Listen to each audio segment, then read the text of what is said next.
Hello everyone, welcome to IQ world. दोस्तों, जैसा कि आप सभी को पता है कि मैं JSSC CGL के लिए मैथमेटिक्स का सीरीज चला रहा हूं। दोस्तों, आपको पता है कि मैथ में 20 क्वेश्चन पूछे जाते हैं JSSC CGL में। तो 20 में से अगर आप 20 क्वेश्चन को सॉल्व नहीं करेंगे, अगर आपका 20 में से 20 सही नहीं होगा, तो कहीं ना कहीं आप वैसे छात्र से पीछे हो जाएंगे जिनका कि मैथ अच्छा है, मजबूत है। तो आपको क्या करना है कि आपको भी अपना मैथ जो है सो ऐसा मजबूत कर लेना है कि 20 में से 20 क्वेश्चन सही होना चाहिए, एक भी आपका गलत नहीं होना चाहिए। क्योंकि दोस्तों, मैथ है स्कोरिंग सब्जेक्ट, रीजनिंग भी है स्कोरिंग सब्जेक्ट। रीजनिंग में भी आप लोग कोशिश कीजिएगा कि अच्छा से अच्छा किया जाए, साइंस में भी अच्छा से अच्छा किया जाए। तो मैथ हो गया, रीजनिंग हो गया और साइंस हो गया।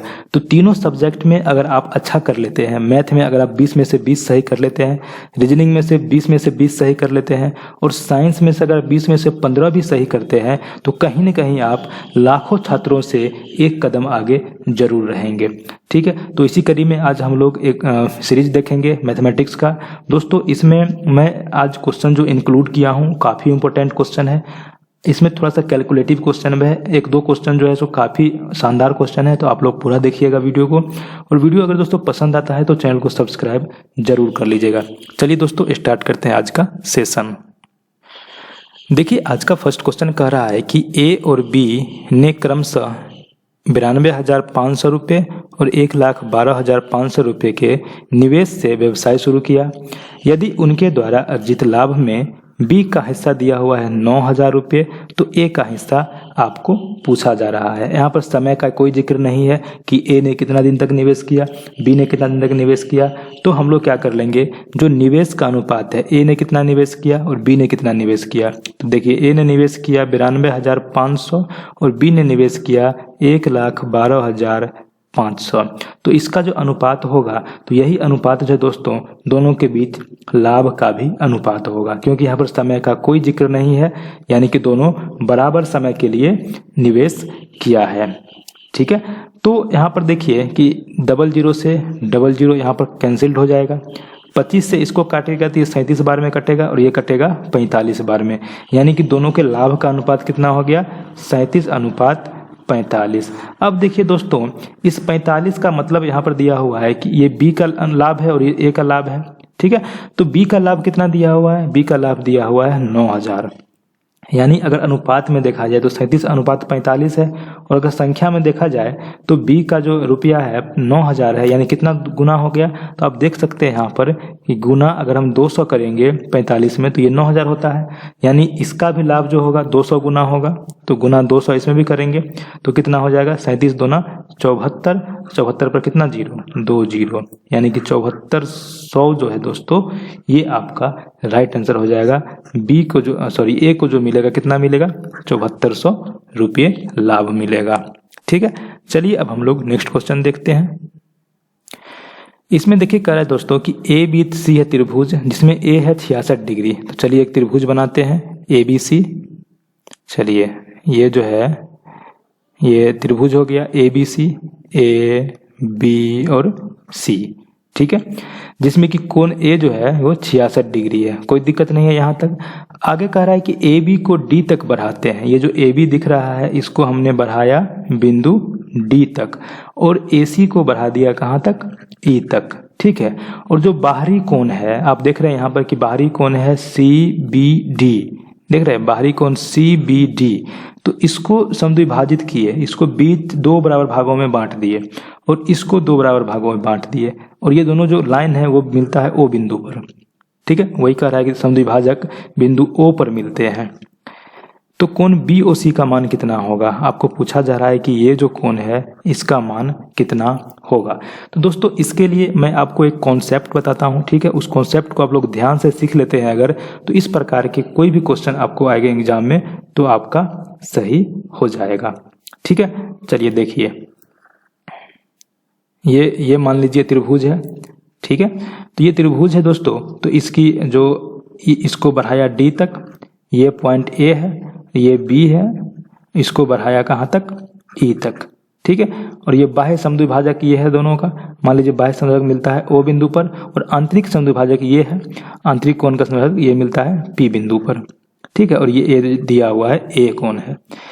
अब देखिए अगर आपको यहाँ से पूछा जाए कि एंगल डी पी और बी, डी पी सॉरी यहाँ पर बी है और यहाँ ये सी है, सॉरी ये थोड़ा गलत हो गया।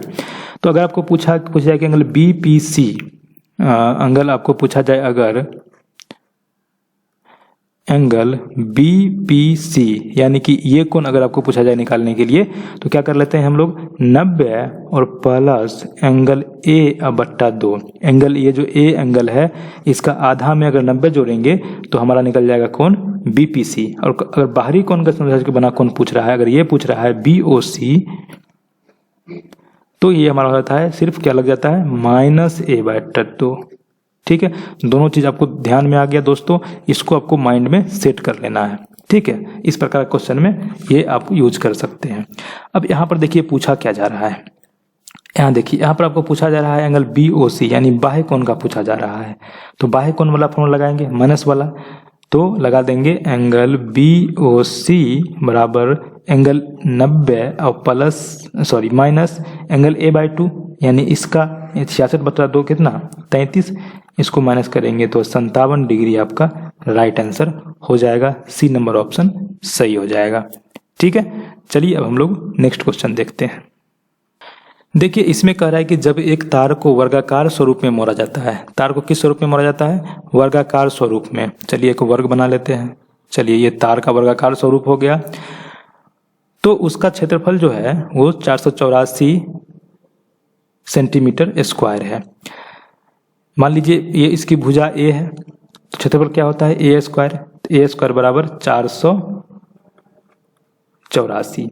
कोई दिक्कत नहीं है, तो हम एक भुजा का मान निकालेंगे तो √484 हो जाएगा। ये 22 का स्क्वायर होता है तो ये 22 सेंटीमीटर हो जाएगा एक भुजा, यानी वर्ग की चारों भुजाएं बराबर होती है। तो ये भी 22, ये भी 22, ये भी 22 और ये भी 22, कोई दिक्कत नहीं है। अब कह रहा है कि इसे एक वृत्त के आकार में मोड़ा जाए। अब जो है सो ये वृत्त के आकार में मोड़ा जा रहा है। चलिए एक वृत्त बना लेते हैं। देखिए ये कह रहा है कि वृत्त के आकार में मोड़ा जाए, तो वृत्त हमने बनाया, वृत्त की त्रिज्या मान लीजिए r है। अब देखिए जो तार से हम वर्ग बनाए थे, वर्गाकार स्वरूप में मोड़े थे, उसी तार को हम वृत्त के रूप में मोड़ रहे हैं, यानी दोनों का जो परिमाप है वो बराबर होना चाहिए। ठीक है, तो वर्ग का परिमाप क्या हो जाएगा 22 + 22 + 22 + 22 यानी 88। ठीक है, तो ये 88 बराबर क्या हो जाएगा वृत्त का परिमाप यानी परिधि के, तो वृत्त का परिधि 2πr होता है, 2 × 22/7 × r। ठीक है, इसको काटेंगे 88 था यहाँ पर, इसको काटेंगे तो ये 2 बार में कटेगा, तो यानी r बराबर आपका 14 क्या हो गया सेंटीमीटर। ये निकल गया r का मान। और लास्ट में आपको बोला जा रहा है कि वृत्त का क्षेत्रफल आपको निकालना है। तो वृत्त का क्षेत्रफल का फॉर्मूला क्या होता है, लगा देते हैं πr²। पाई यानी कि 22/7 और r² यानी कि 14 और गुना 14। कोई दिक्कत नहीं है दोस्तों, इसको काटेंगे, कटेगा 2 बार में, 14 दूना 28, 28 को 22 से गुना करेंगे तो आपका हो जाएगा 616 सेंटीमीटर स्क्वायर। ठीक है, तो उम्मीद करता हूं कि यह चीज़ आपको बिल्कुल अच्छे ढंग से समझ में आ गया होगा दोस्तों। चलिए अब हम लोग नेक्स्ट क्वेश्चन पर बात करते हैं। देखिए ये क्वेश्चन थोड़ा सा कैलकुलेटिव क्वेश्चन है। देखिएगा कह रहा है कि 6%, 15% और 14% की 3 क्रमागत छूट के समतुल्य एकल छूट क्या होगा। यानी क्वेश्चन में कह रहा है कि अगर हम किसी संख्या चाहे किसी कुछ में भी अगर हम 6% छूट देते हैं पहले, उसके बाद जो संख्या आता है उसमें फिर 15% छूट दे देते हैं, फिर जो संख्या आया उसमें हमने 14% छूट दे दिया, तो हम तीनों छूट न दे करके एक ही बार छूट दे दे तो हमको कितना देना पड़ेगा जो तीनों छूट के बराबर हो जाए। ये क्वेश्चन में पूछा जा रहा है। तो मान लीजिए दोस्तों कि 100 रुपया हमारे पास है, हमने पहला छूट दिया कितना 6%, तो पहला छूट के बाद हमारे पास कितना रुपया बचेगा, तो ये बचेगा 94/100। ये बचेगा हमारा पहला परसेंट छूट देने 6% छूट देने के बाद। अब देखिए जो हमारा बचा इसमें ही इसी में फिर से हमने छूट दे दिया कितना 15%, तो अब हमारे पास बचा 85/100, यानी कि दूसरे बार में हमारे पास कितना बचा, ये पूरा बचा। अब इसी पर फिर हमने कितना छूट दे दिया, इसी पर फिर हमने छूट दे दिया 14%, यानी कि अब 86/100, ये बच गया हमारा तीसरे बार में। तो ये जो हमारा कैलकुलेट करके जो आएगा वही तीनों बार के छूट देने के बाद जो हमारे पास शेष बचेगा वो आएगा। चलिए इसको सॉल्व करते हैं। देखिए ये 00 से ये 00 कट गया, ठीक है, कोई दिक्कत नहीं है। अब 94, 85, 86 को गुना कीजिए, ठीक है। तो 94 को 85 से गुना कीजिएगा तो ये हो जाएगा 5 चौका 20, 9 5 45, 2 47, 8 चौका 32 और 8 9 72 और 3 75, कोई दिक्कत नहीं है। 0997 ये हो गया। अब उसको अगर आप 86 से गुना कीजिएगा तो कितना हो जाएगा? 0 6 9 54, 6 9 54 5 59 और 6 7 42 5 47, 8 को 0, 8 9 72, 8 9 72 7 79 और 8 7 56 और 7 63, दोनों को जोड़िएगा तो ये कितना हो जाएगा? 0 4 9 2 11 9 7 16 17, ठीक है, और 4 3 7 1 8 यानी 68 71 40, ठीक है। इसका आपको कैलकुलेट करना आ जाएगा 68 71 40।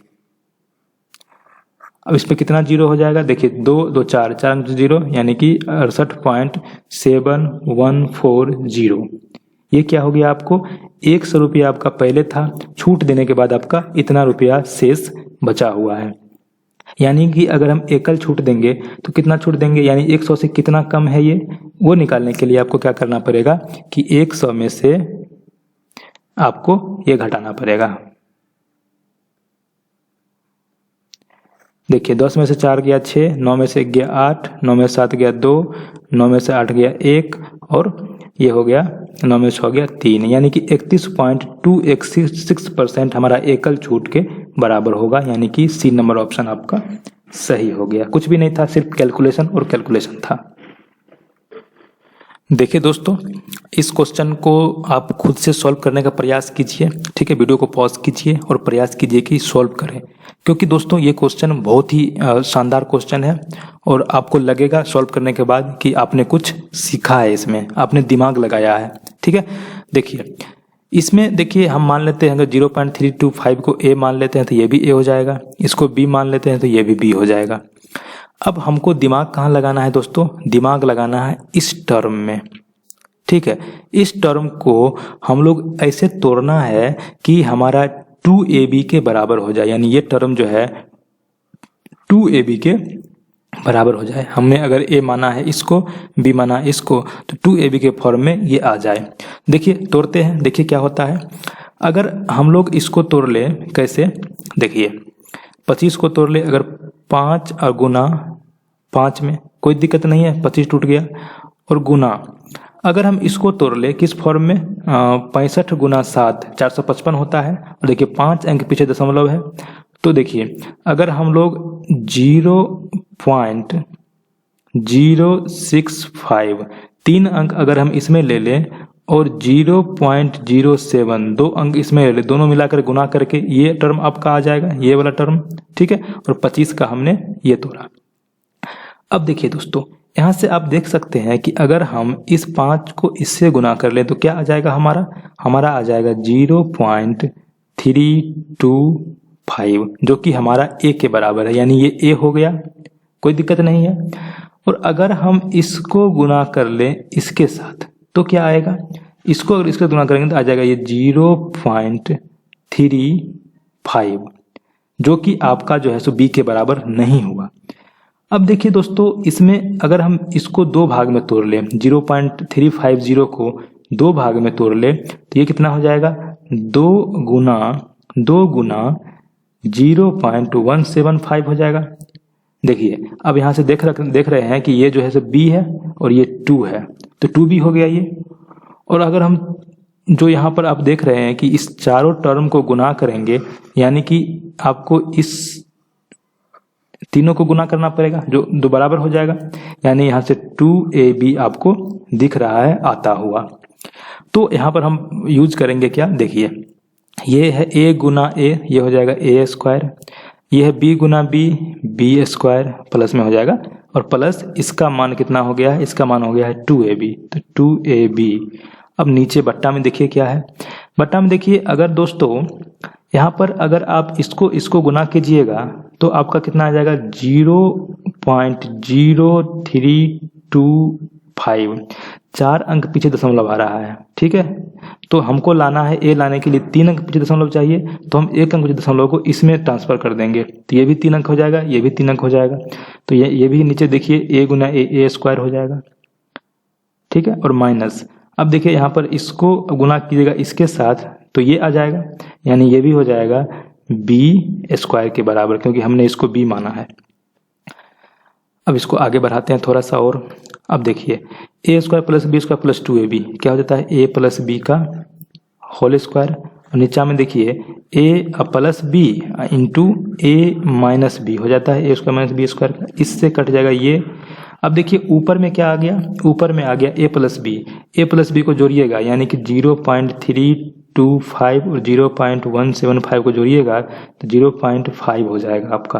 तो 0.5 और बट्टा में ये कितना ए माइनस बी करेंगे तो कितना हो जाएगा, देखिए अगर हम लोग इसको माइनस करेंगे तो 5 में से 5 गया 0 और 2 में से 7 गया तो 12 में 7 गया 5 और यहाँ पर 2 में से 1 गया 1, 0.15 हो गया, ठीक है। अगर इसको हम बराबर आगे बढ़ाएं तो क्या हो जाएगा, ये 50/15 यानी कि 5 दाहें 50 और 5 तिया 15, 10/3 आ गया ये, ठीक है। अब देखिए ये 10/3 आया और यहाँ पर प्लस में आपको एक टर्म यहाँ भी दिख रहा होगा, ठीक है। इसको आगे बढ़ाएंगे तो ये 5/15 यानी ये हो जाएगा 1/3। अब इसको जोड़ देते हैं, 10/3 प्लस 1/3 बराबर 11/3 आपका राइट आंसर हो जाएगा। ए नंबर ऑप्शन सही हो जाएगा, ठीक है दोस्तों।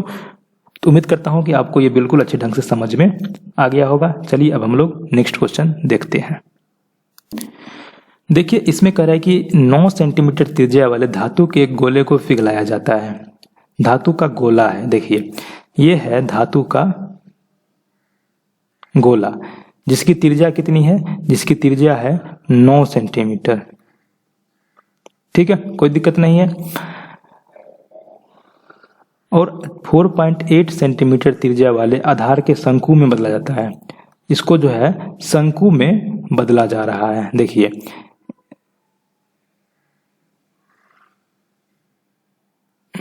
ठीक है, ये हो गया आपका शंकु। तो इसी को पिघला करके ये शंकु के फॉर्म में बदल दिया। ये था 9 सेंटीमीटर त्रिज्या का गोला था और ये 4.8 सेंटीमीटर त्रिज्या का ये शंकु में इसको बदल दिया गया है। तो उस शंकु की ऊंचाई दशमलव के एक स्थान तक शुद्ध ज्ञात कीजिए। अब देखिए दोस्तों, इसी को पिघला करके ये बनाया गया है। मैंने बार बार बताया है कि अगर पिघला करके दूसरा शेप बनाते हैं तो दोनों का आयतन बराबर होता है, यानी कि जो वॉल्यूम इसका हो जाएगा वही वॉल्यूम इसका भी हो जाएगा, दोनों का बराबर हो जाएगा। चलिए बराबर करते हैं। गोला का आयतन कितना होता है, 4/3 पाई और आर क्यू यानी 9 गुना 9 गुना 9 बराबर शंकु का आयतन क्या होता है, 1/3 पाई आर स्क्वायर एच, यानी आर स्क्वायर कितना हो जाएगा 4.8 इंटू 4.8 इंटू मान लीजिए कि ये एच ऊंचाई इसका होगा तो ये एच वही तो निकालना है हमको। 3 से देखिए 3 कट गया, कोई दिक्कत नहीं है। अब देखिए 3 तिया 9 और 16 तिया 48 यानी 1.6। फिर देखिए ये 3 से फिर कट जाएगा 1.6, ठीक है। अब देखिए इस 4 से अगर हम इसको काटेंगे तो 4 चौका 16 0.4, ठीक है। अब देखिए अगर हम 4 को 0.4 को 0.16 से गुना करेंगे तो कितना हो जाएगा, और ये पाई से पाई भी कट जाएगा, पाई भी नहीं बचेगा। अब देखिए 0.4 को 1.6 से गुना करें 0.64 हो जाएगा, इधर 81 हो जाएगा, यानी 81/0.64 बराबर h हो जाएगा। अब देखिए 0.64 और 81 है तो 81 100/64 हो जाएगा। ये 64 से भाग दे दीजिए, कोई दिक्कत नहीं है, चाहे यहाँ से काट दीजिए। ये 32 हो जाएगा, ये कितना हो जाएगा 4050। फिर ये कट जाएगा, ये हो जाएगा 16, ये हो जाएगा 2025। तो 2025 को आप लोग 16 से भाग दीजिए, 16 एकम 16 बचा 4, तो 16 दूनी 32 बचा कितना 8, 16 पंचे 80 बचा कितना 5, 16 तिया 48। यानी कि लगभग में आपका 125.3 के आसपास आंसर आ रहा है, जो कि बी नंबर ऑप्शन में आपको दिख रहा है। ठीक है, तो उम्मीद करता हूं कि ये आपको समझ में आया होगा दोस्तों। बस कैलकुलेशन था, बस आपको एक कॉन्सेप्ट जानना था कि अगर पिघला करके हम दूसरा शेप बना रहे हैं तो दोनों का आयतन क्या होगा, समान होता है। देखिए इसमें कह रहा है कि a plus B minus C, A plus B और माइनस सी अनुपात b plus C minus A अनुपात a plus C minus B बराबर 4 अनुपात 5 अनुपात 9 है। तो मान लीजिए कि a प्लस बी माइनस सी बराबर 4 के है, मैंने आपको हर बार इसी तरीके से बताया है। b plus C minus A बराबर 5 के है, और a plus C minus B, A plus C minus B बराबर 9 के है। तीनों को जोड़िएगा दोस्तों तो यह आ जाएगा आपका a प्लस बी और प्लस सी बराबर 18 के। कोई दिक्कत नहीं है, a प्लस बी प्लस सी बराबर कितना आ गया, 18 के आ गया। अब देखिए अब क्या करना है आपको, अब देखिए इसको और इसको जोड़िए तो क्या होता है वो देखते हैं। इसको दोनों को जोड़िएगा दोस्तों, तो अब देखिए यहाँ पर प्लस माइनस सी यहाँ प्लस से, ये दोनों खत्म हो जाएगा, ये माइनस ए प्लस से, ये दोनों खत्म हो जाएगा। ठीक है, तो बचेगा क्या आपका 2b बराबर, यहाँ बचेगा आपको कि 2b बराबर कितना आ रहा था, 5 4 9 के, यानी b बराबर हो गया 9 के बट्टा 2। कोई दिक्कत नहीं है, b का मान कितना हो गया 9 के बट्टा 2। अब देखिए अगर हम लोग जोड़ें किसको, अगर हम इसको और इसको जोड़े दोनों को, तो अब क्या होगा, देखिए यहाँ पर माइनस ए है, यहाँ प्लस ए खत्म हो जाएगा, यहाँ माइनस बी है, यहाँ प्लस बी खत्म हो जाएगा, तो ये कितना हो जाएगा 2c बराबर 9 5 14 के, यानी कि c बराबर 7 के। हमको आ गया b का मान, हमको आ गया c का मान, और b और c का मान इसमें लगा दीजिए। ठीक है, कितना हो जाएगा 9 के बट्टा 2 और प्लस 7 के, 7 दूनी 14 और 14 और 9 23, यानी कि ये हो जाएगा 23 के बट्टा 2 a प्लस 23 के बट्टा 2 बराबर 18 के। अब इधर आके घट जाएगा ये, तो a बराबर हो जाएगा 18 माइनस 23 बट्टा 2, यानी 36 और 23 कितना हो जाएगा 13 बट्टा 2 के। ठीक है, आपका देखिए यहाँ पर a भी निकल गया, b भी निकल गया और c भी निकल गया। a कितना आ गया है, a आ गया है 13 के बट्टा 2। तो आपको निकालना क्या था, a अनुपात b अनुपात c का मान। ठीक है, तो a कितना है 13 के बट्टा 2 अनुपात b का मान कितना है 9 के बट्टा 2 अनुपात c का मान कितना है 7 के बट्टा 2, सॉरी 7 के है, बट्टा में कुछ नहीं है। ठीक है, अब देखिए k से k कैंसिल हो जाएगा, k से k तीनों कैंसिल। अब देखिए अगर हम तीनों में 2 से गुना कर दें तो क्या हो जाएगा, तीनों में 2 से क्या हो जाएगा, ये हो जाएगा 13 अनुपात 9 अनुपात 14। ठीक है, आपका राइट आंसर हो जाएगा 13 अनुपात 9 अनुपात 14, जो कि डी नंबर ऑप्शन में आपको दिख रहा है। ठीक है, चलिए दोस्तों नेक्स्ट क्वेश्चन देखते हैं। देखिए इसमें कह रहा है कि यदि निर्धारित समय से पहले हाउस टैक्स यानी कि गृह कर का भुगतान करने पर बिजली बिल 12% छूट मिलती है। बिजली बिल पर निर्धारित समय से पहले टैक्स का भुगतान करके किसी व्यक्ति को 2100 रुपये की छूट मिली तो हाउस टैक्स की राशि ज्ञात करें। देखिए कह रहा है कि अगर मान लीजिए कि कोई घर का टैक्स देना है, तो घर का टैक्स देना है, तो अगर हम घर का टैक्स मान लीजिए किसी महीने के 10 तारीख तक देना है, ठीक है, तो हम अगर महीने में 8 तारीख को ही टैक्स दे दिए तो हमारा गृह टैक्स जो है सो समय से पहले भुगतान कर दिए, तो हमारा जो बिजली बिल होगा ना उस पर 12% का छूट मिलेगा। तो देखिए यहाँ पर कोई था जो निर्धारित समय से पहले टैक्स भुगतान कर दिया तो उसको 2100 रुपये का छूट मिला।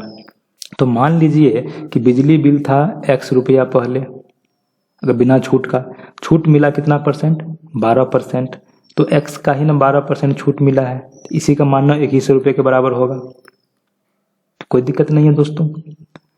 अब देखिए 3 चौका 12, 3 सत्ते 21, 4 से काटिए 25 बार में कटेगा, 25 से 7 को गुना करेंगे तो x का मान निकलेगा, कितना हो जाएगा 175 पर कितना जीरो, 2 जीरो, यानी 17,500 रुपये उसका बिजली बिल था।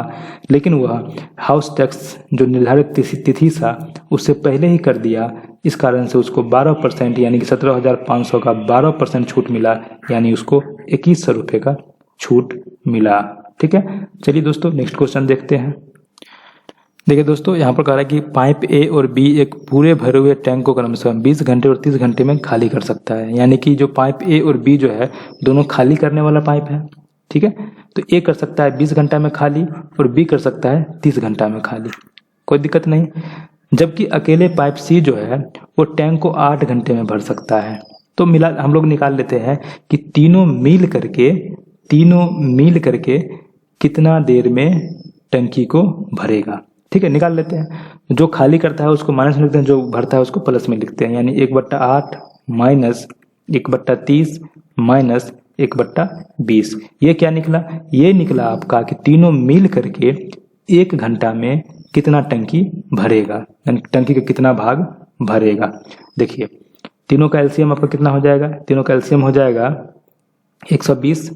ठीक है, तो ये हो जाएगा 15 8 120, यानी 15 माइनस 3 चौका 12 4 और माइनस 6, यानी कि 15 में से 10 गया तो 5/120, यानी कि 1/24। तीनों मिल करके अगर चलेगा पाइप, दो पाइप खाली करने वाला, एक पाइप भरने वाला, तो तीनों चलता रहेगा अगर, तो 1 घंटा में इतना भाग जो टंकी का भर देगा। दोस्तों अगर एक घंटा में इतना भाग भरता है तो पूरा भाग भरने के लिए 24 घंटा लगेगा, इसको उलटना पड़ेगा, मैंने बार बार आपको बताया है। ठीक है, अब देखिए कि पूरा टंकी को 100% टंकी को भरने में उसको 24 घंटा लगेगा, तो 75% भरने में कितना लगेगा? तो इसको 75% भरने में कितना लगेगा? तो जो टोटल भरने में लगता है उसका 75% समय ही लगेगा, तो टोटल 24 लग रहा है, इसका 75% निकाल लीजिए, तो वही आपका राइट आंसर हो जाएगा दोस्तों। 25 या 75, 25 चौका 100 और 4 छक 24, यानी कि 18 घंटा में जो है सो वो टंकी को फुल भर देगा, 75% भाग को भर देगा। दोस्तों उम्मीद करता हूं कि आज का वीडियो आप लोगों को काफ़ी पसंद आया होगा। दोस्तों अगर वीडियो पसंद आया है और आपको लगता है कि आप कुछ मैथ में सीख रहे हैं तो आप लोग चैनल को जरूर सब्सक्राइब कर दीजिएगा। ठीक है, चलिए दोस्तों फिर मिलते हैं नए वीडियो में। Bye bye, take care, best of luck.